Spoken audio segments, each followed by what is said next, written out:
तो अब ये क्या कर रहे हैं, आंदोलन में इन्होंने अपने लोग घुसा दिए हैं, जो आरएसएस के हैं, विश्व हिंदू परिषद के हैं, बजरंग दल के हैं, श्री राम सेना के हैं, करणी सेना के हैं, बीजेपी के हैं। आप सचेत रहें, आप समझदार बने, आपके बीच में ही लोग घुसा दिए गए हैं जो आपके आंदोलन को खराब करना चाह रहे हैं। ये बिल्कुल वैसा ही है जैसे 2 अप्रैल का आंदोलन था।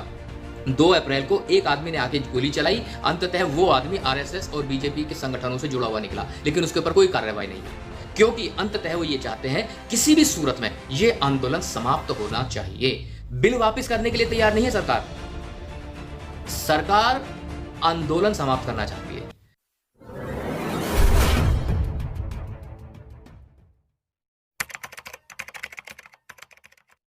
साथियों नमस्कार, मैं सतीश बौद्ध आप सभी के सामने फिर से उपस्थित हुआ। जैसे कि लंबे समय से अब तो देश में किसानों का आंदोलन चल रहा है और किसानों के और सरकार के बीच में कोई बात बनती हुई दिखाई नहीं दे रही है। साथ ही साथ ऐसा भी हो रहा है कि अब तो कोई बीच का रास्ता भी निकलता हुआ दिखाई नहीं दे रहा है। किसान अपनी जिद पर अड़े हुए हैं और सरकार अपनी जिद पर अड़ी हुई है।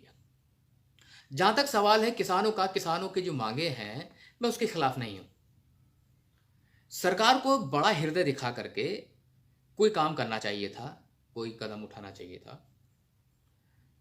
किसान अधिक से अधिक ये चाहते हैं कि उनकी जो एमएसपी है उसका जो मूल्य है उसकी गारंटी मिल जाए, पर ऐसा हो नहीं रहा। अब ऐसे में सरकार भी किसानों के सामने एक चुनौती के रूप में खड़ी होती जा रही है।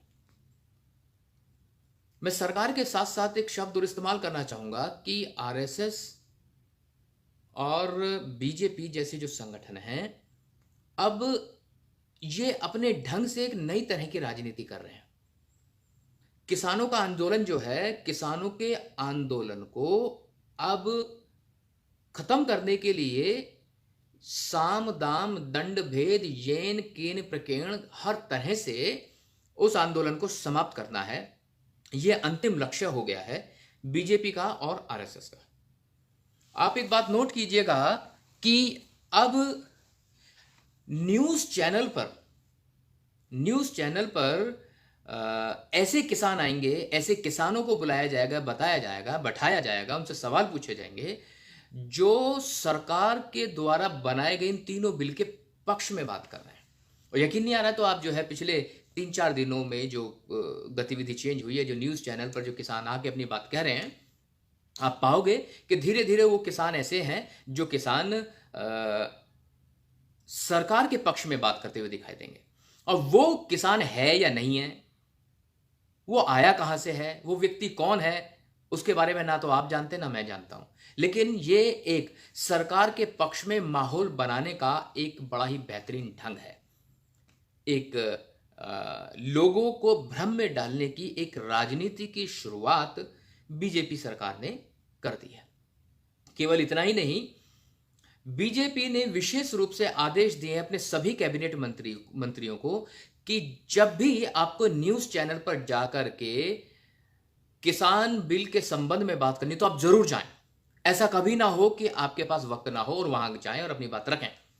तो ऐसे में मीडिया का भरपूर इस्तेमाल कर रही है बीजेपी। तो आप देखेंगे जब टीवी चैनल खुलते हैं तो टीवी चैनल किसानों के पक्ष में कम बोलते हैं, सरकार के पक्ष में वो ज्यादा बोलते हुए दिखाई दे रहे हैं। इसी वजह से बीजेपी के आला नेताओं ने आदेश दे रखा है कि कोई भी मंत्री, कोई भी सांसद, कोई भी विधायक अलोंग विद कैबिनेट मंत्रीज अपने आप को फ्री रखें। मौका लगे तो न्यूज चैनल पे जाएं, अपनी बात रखें। साथ ही साथ सांसद, विधायक और मंत्री अपने अपने क्षेत्रों में जाएं और क्षेत्रों में जाकर के माहौल बनाएं कि ये जो बिल है ये ठीक है, किसानों के पक्ष में है और किसानों को इसका समर्थन करना चाहिए। तो इस संबंध में टीवी पर अब डिबेट होनी शुरू हो गई है और सरकार के पक्ष में लोग माहौल बनाना शुरू कर रहे हैं। इसके अलावा ये जो लोग हैं, इनके जो मंत्री हैं, इनके जो कैबिनेट मंत्री हैं या फिर विधायक हैं या सांसद हैं, वो ये कहेंगे अगर ये बिल नहीं है तो किसानों की स्थिति सुधरेगी कैसे। हम तो किसानों की स्थिति को सुधारना चाहते हैं। हम तो किसानों के पक्ष में काम करना चाहते हैं। तो किसानों के पक्ष में कह करके ये एक माहौल बनाने का प्रयास कर रहे हैं, बल्कि माहौल किसानों के खिलाफ तैयार करके आंदोलन को समाप्त करने की ये एक बड़ी गंभीर योजना मात्र से ज्यादा कुछ नहीं है। इसकी योजना है कि किसी भी सूरत में ये आंदोलन बंद होना चाहिए। इसके अलावा एक तरीका और अपना रही है बीजेपी की सरकार और आरएसएस के लोग। जहां जहां ये जो हमारे किसान भाई हैं, इनको थोड़ा जागरूक होने की जरूरत है, थोड़ा समझ से काम लेने की जरूरत है।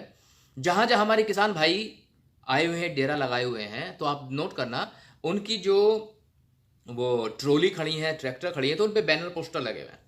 तो अब ये क्या कर रहे हैं, आंदोलन में इन्होंने अपने लोग घुसा दिए हैं, जो आरएसएस के हैं, विश्व हिंदू परिषद के हैं, बजरंग दल के हैं, श्री राम सेना के हैं, करणी सेना के हैं, बीजेपी के हैं। ये लोग अब जैसे बीजेपी एक शब्द इस्तेमाल करती है, टुकड़े टुकड़े गैंग। टुकड़े टुकड़े गैंग में कन्हैया का नाम आता है, और कन्हैया के साथ जितने वो लोग थे जो जेएनयू में थे, उनका नाम आता है।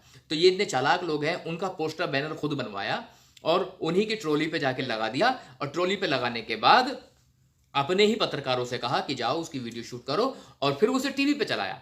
और टीवी पे चला करके ये कहते हैं कि अब किसान आंदोलन जो है, किसान आंदोलन नहीं रहा है, किसान आंदोलन तो उन लोगों के साथ खड़ा हुआ है जो टुकड़े टुकड़े गैंग के लोग हैं।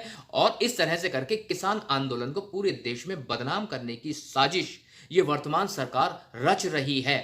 तो मेरे किसान भाइयों, आपसे हाथ जोड़ के निवेदन है, आप सचेत रहें, आप समझदार बने। आपके बीच में ही लोग घुसा दिए गए हैं जो आपके आंदोलन को खराब करना चाह रहे हैं। यह बिल्कुल वैसा ही है जैसे 2 अप्रैल का आंदोलन था।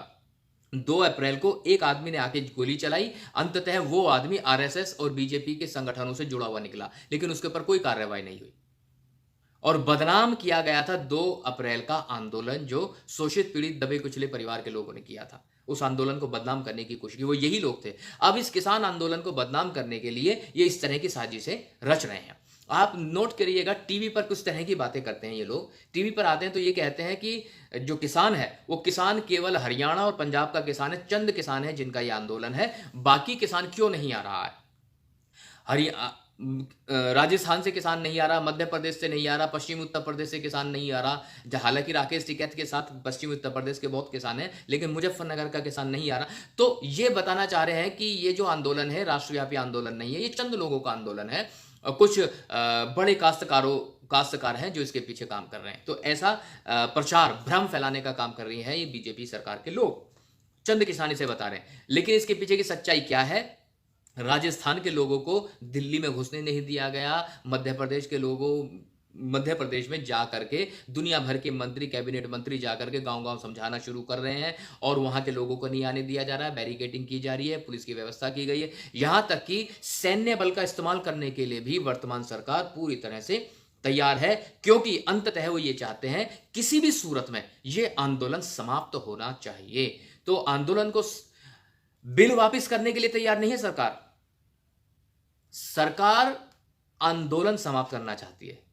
तो मेरे किसान भाइयों, मेरा आपसे निवेदन है, हाथ जोड़ के निवेदन है, थोड़ा बुद्धि से काम लें, अकल से काम लें, और अपने बीच में आरएसएस के आए हुए गुंडों को पहचानें। वो कौन लोग हैं जो आपके आंदोलन को विफल करना चाह रहे हैं। टीवी पर किसान आंदोलन को बदनाम करने की साजिशें शुरू हो चुकी हैं। मैं उम्मीद करता हूं कि मेरा जो संदेश है आप तक जरूर पहुंचा होगा, और सभी लोगों से मैं गुजारिश करता हूं, देश के जितने भी शेड्यूल कास्ट, शेड्यूल ट्राइब और ओबीसी के जितने भी लोग हैं, उस तमाम जितने भी संगठन हैं, सब के सब एकजुट होकर के किसान भाइयों के साथ खड़े हो जाएं, किसान भाइयों को मदद करें। तो मैं ऐसी उम्मीद करता हूं कि यह आंदोलन लंबे समय तक चल पाएगा, और लंबे समय तक आंदोलन चलने के बाद इसके परिणाम भी सकारात्मक जरूर मिलेंगे। इसी उम्मीद के साथ कि आप इस मैसेज को अपने तक नहीं रखेंगे, बहुत आगे तक पहुंचाएंगे, लोगों तक ये मैसेज जाना चाहिए। मैं सतीश बौद्ध आप सभी से विदा लेता हूं, फिर किसी और मुद्दे के साथ आपके बीच में उपस्थित रहूंगा। तब तक के लिए नमस्कार।